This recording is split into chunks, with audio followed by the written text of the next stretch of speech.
మీరెప్పుడైనా ఫీల్ అయ్యారా? Life is two stressed, మనకి కొంత బ్రేక్ కావాలి అని. నాకు రీసెంట్గా అలాంటి ఫీలింగే వచ్చింది. అందుకే ఒక మైండ్ రిలాక్స్ ట్రిప్ ప్లాన్ చేశాను. అదేనండి నాగార్జున సాగర్ డ్యామ్ దగ్గరికి. ఈ ట్రిప్లో I realised how important it is to take a small break for our mental health. చూడండి, Nagarjuna Sagar dam gates open చేసినందుకు చూడడానికి ఎంతమంది జనాలు వచ్చారో.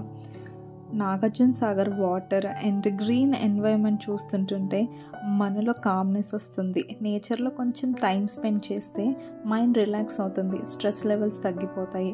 మన బ్రెయిన్కి కూడా రీసెట్ అవ్వడానికి ఇలాంటి సైలెన్స్, కామ్ సీన్స్ చాలా ఇంపార్టెంట్.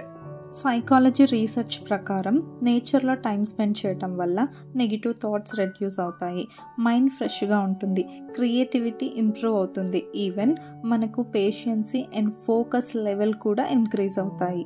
నేను నాగార్జున సాగర్ డ్యామ్ దగ్గరికి వెళ్ళినప్పుడు ఆ వాటర్ సౌండ్స్ విని అండ్ అలాగే ఆ కూల్ బ్రీజ్ని ఫీల్ చేశాను. దానివల్ల నా మనసు మొత్తం లైట్గా అయిపోయింది. మీరు కూడా ఇలాంటి స్మాల్ ట్రిప్స్ వేయండి, మీకు ఒక క్లారిటీ వస్తుంది, ఎనర్జీ కూడా రిప్లెనిష్ అవుతుంది. మీరు కూడా ఎవ్రీ ఫ్యూ మంత్స్ ఒక స్మాల్ నేచర్ ట్రిప్ ప్లాన్ చేయండి. Need not to vlog, just enjoy the moment. Phone పక్కన పెట్టేయండి, observe nature, water flow, birds sound, allow yourself to just breathe and be present. ఇది నా mind relax trip. నాకు ఇచ్చిన పీస్ని మీతో షేర్ చేస్తున్నాను.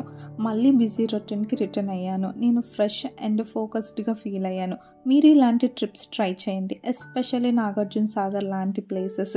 లెట్ మీ నో కామెంట్స్లో మీకు ఇలాంటి రిలాక్సేషన్ మూమెంట్స్ ఎక్కడ దొరికాయో. If these helped, like, share and subscribe for psychology and self-growth tips. Thank you so much for watching this video.